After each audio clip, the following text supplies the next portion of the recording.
This is not innovative. This is not country. This is manufactured racist propaganda.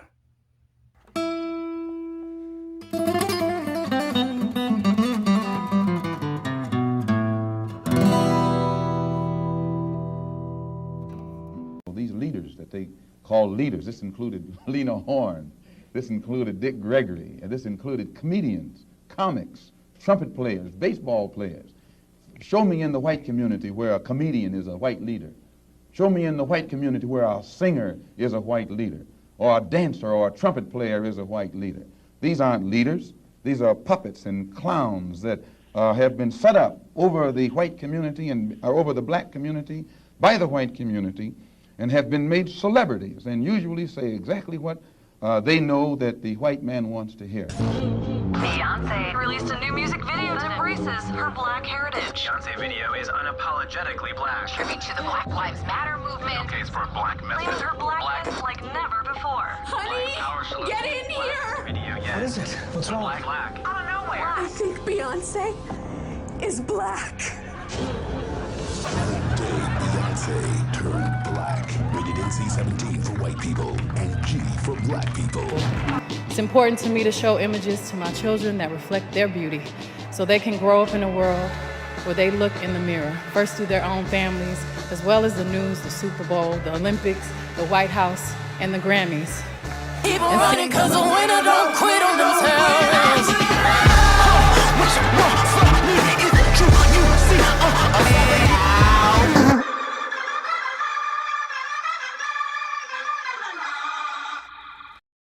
There was a time when a woman's opinion did not matter. If you were a woman, it did not matter. Less than 100 years ago, women did not have the right to vote.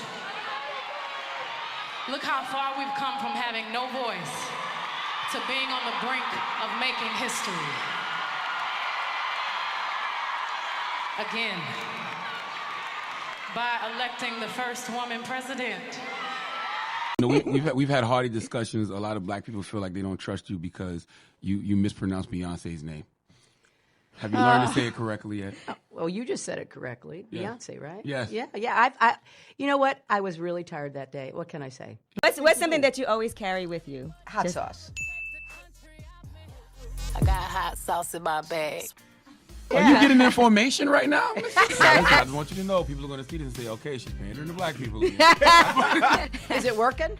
The California Democrat gave nearly a minute-and-a-half-long speech on Wednesday applauding the accomplishments of Queen Bee herself. She's an icon, she's a legend, and she is now and forever the moment.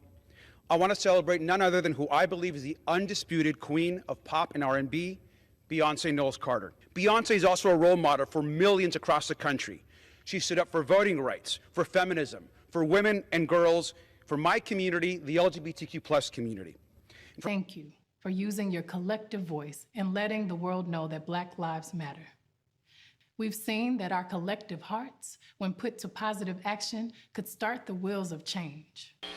I think of a lot of things. The first thing I think is that we actually do have an ideological frame. Myself and Alicia in particular are trained organizers. We are trained Marxists. Patrisse Cullors left BLM leadership in 2021 after documents revealed she spent millions on luxury homes in LA and Georgia. No questions, but I tell you, if you have a problem figuring out whether you're for me or Trump, then you ain't black. Welcome everyone to another video of Vinyl Addict. I do have Cowboy Carter, the new Beyonce album. And before I get into this, please don't forget to hit the like button, comment on this video, share this video, and if you still haven't, please subscribe to this channel and hit the notification bell for updates. Okay, so with that out of the way, I do have a lot to unpack about this album, this marketing scheme, and everything about Queen Bee. Now, first of all, I'm someone who can separate someone's music and their art with who they are or what they represent or their political stances and whatnot. And that being said, this is the vinyl format of Beyonce's new album. And of course, it's a different cover than the digital format where she has the flag and then she's on the horse and she's trying to kind of throw out this kind of country vibe. And she's also saying that this is not a country album, okay? And this is where it gets tricky because, yes, she is saying that it is a Beyonce album. To me, it's a pop album. It's not full on country. There's a lot of acoustic guitars and there's a lot of instruments in this album more than any of her other albums. And she wanted that. She wanted to have an album where there's orchestrations and things of that nature. This is her 8th album, and I think she's starting to feel like she wants to be taken seriously as an artist. In this album, this format that has less songs than the digital format, and they removed some of the songs that I felt that didn't even flow well with the whole kind of theme that she was doing on here. I think the music is good. This is a double vinyl, and I guess it's a limited edition double 180 gram. And she has like this wannabe Erykah Badu, you know, the whole braids of the 70s and whatnot, and I don't know. I think the cowboy one looked better. Okay, so this is side 1. There's no track listings on this album. You just gotta look it up yourself. And there are 19 songs on here, I believe. And the ones they removed was Flamenco, Spaghetti, Yaya. So, like I said, it didn't go with the pacing of this album and the instrumentation. They kind of stuck out like a sore thumb. The opening track is really good.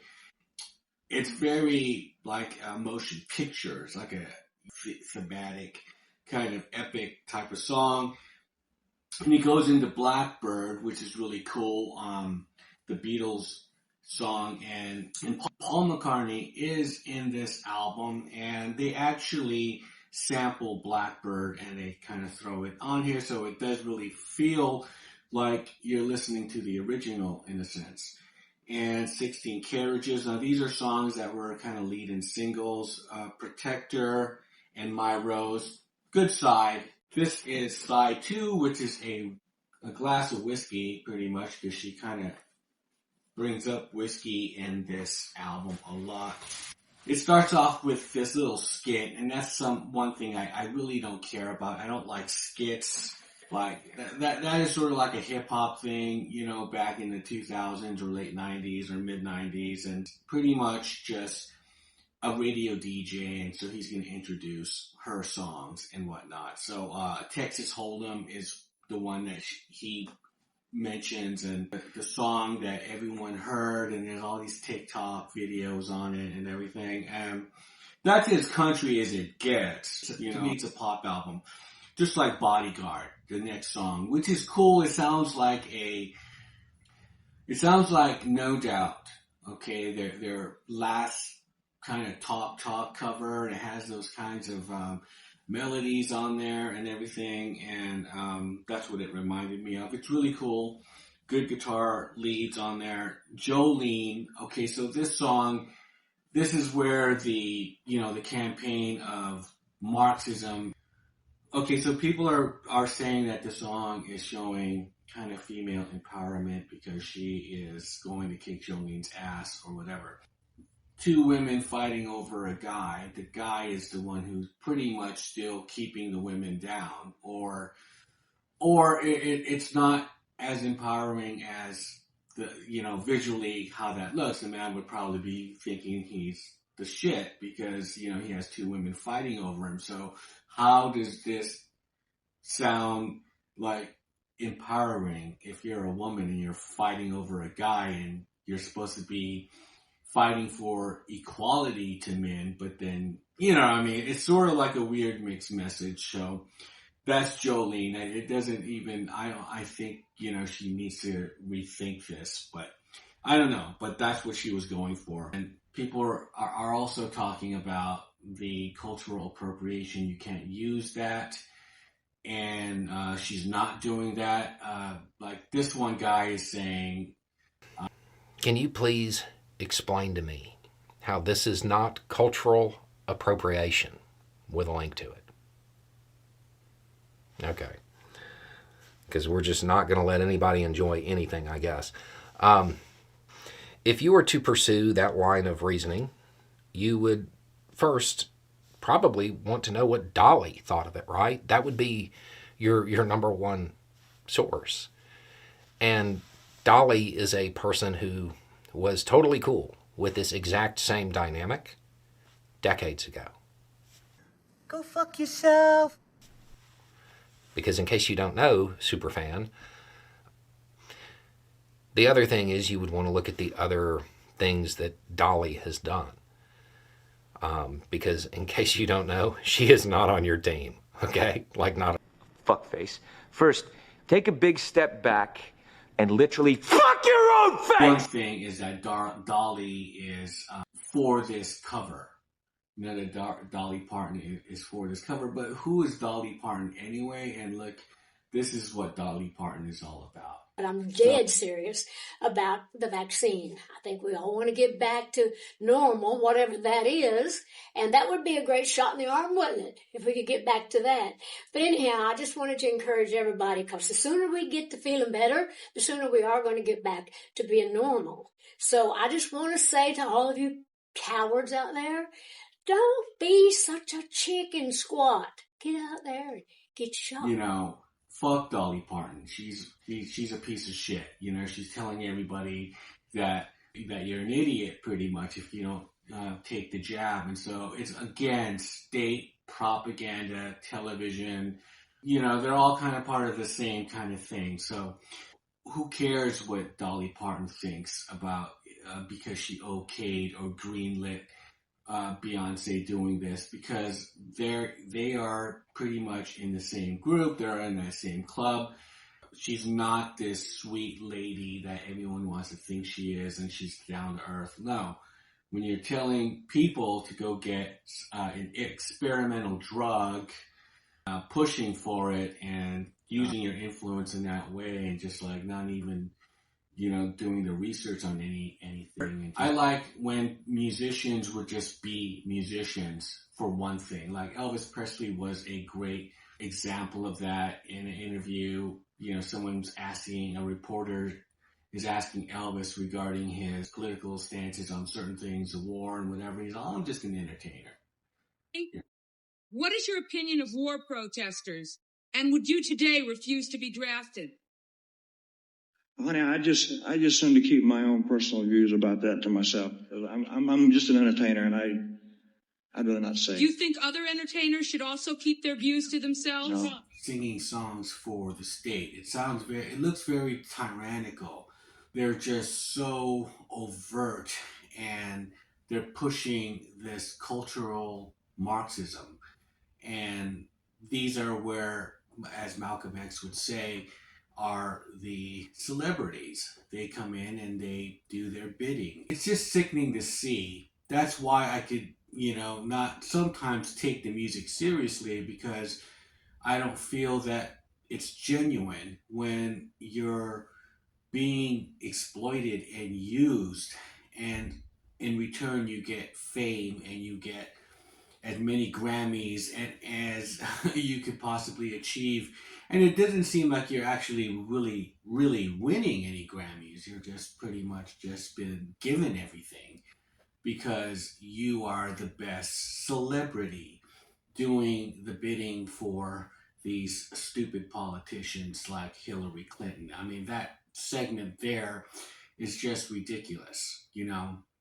And for the fact for her to come up there and just push these narratives and push these agendas, it downplays her music or her as a performer. She's just pretty much now just a plant and just somebody who just like says these talking points.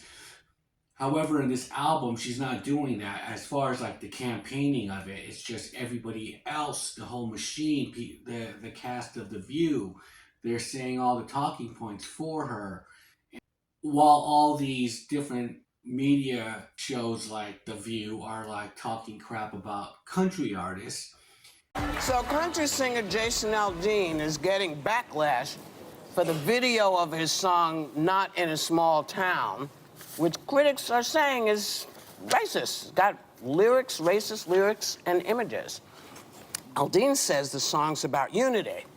You know, he talks about life in a small town and it's different, you know, and he shows these images. He's got folks from the Black Lives Matter movement, and he's talking about people taking care of each other. And I find it so interesting that it never occurred to Jason or the writers that that's what these folks were doing.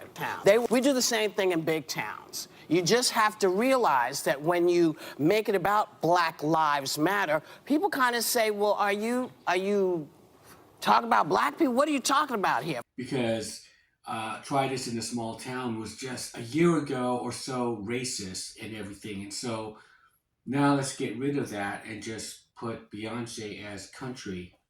And sometimes it looks uncomfortable. It looks really forced. When Madonna did it, you know, she pretty much was really into what she was doing, you know, with the whole country thing. And it didn't look forced. Yee-haw! Are you all having a good time? I think I'm gonna sing a song about love.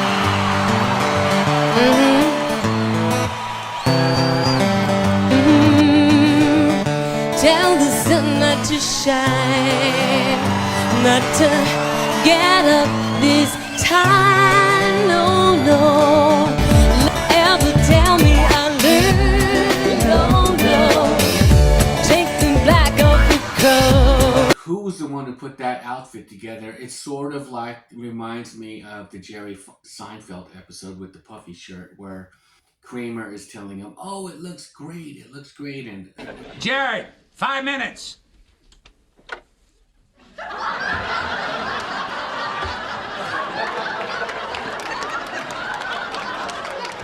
Now that's a great looking shirt. Look at it. It's fantastic. Yeah, these handlers are like, wow, you look great. And no, she doesn't. It looks really forced and it looks kind of stupid. It looks corny. You know, I don't buy that, but I mean, she is a great singer. I'll give her that. She has some talent as far as singing from the very small age back in Houston. And that's another thing they try to say, well, she's from Houston. She has every right to sing country and be a country artist. No, it's probably just something that she's just doing now. You know what I mean? It's not like Darius Rucker from Hootie and the Blowfish, where he is a country artist. He is pretty much stepped into the genre of country and has done more than one album, I believe, of country music, and is a country artist. This is just to destroy what is we believe to be country. Anti-whiteness is pretty much the new racism, and okay, just like affirmative action is pretty much, that is created to be anti-whiteness, and pretty much for the colleges, you know, for Asians as well, right? And so it's only handpicking blacks and Latinos, and now that's kind of old, so now they have to come up with something different. And so you have DEI, diversity, equity, and inclusion. And so that's another way of pushing the anti-whiteness racism, the cultural Marxism, what's going on today. So that's what she is doing, or that is the plan, and usher in this new reclaiming country music. It's just Marxism. That's all this is. Even Vice President of the United States, Kamala Harris, took to X to write, "Beyonce, thank you for reminding us to never feel confined to other people's perspective of what our lane is. You have redefined a genre and reclaimed country music's black roots. Your music continues to inspire us all." And so this is just another way of you have to destroy in order to rebuild. So that's what she's doing. She's evil, pretty much. It's really polished and produced really well. And so I'm sure this is going to get Best Album of the Year. She can do no wrong. She will probably get the Album of the Year for this. Just add to her thousands of other Grammys. That's it. You know, all she has to do is sing a note and they give her a Grammy. And because she's like the best one pushing their agenda. She is at the top. So tell me what you think. Leave me a comment below. Don't forget to like and share and comment on this video because that's really important. I'm glad if you stayed until the end. And with that, I'll shut up. And here is a little mix of people doing the song Jolene. Now let's welcome a gal that had a #1 song a while back called Jolene. Miss Dolly Parton.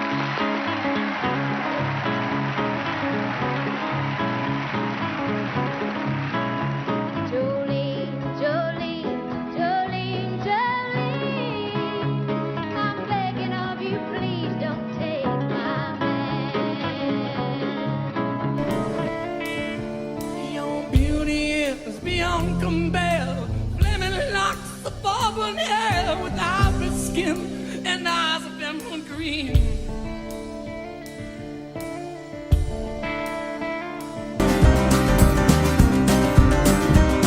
Your smile is like a breath of spring. Your skin is soft.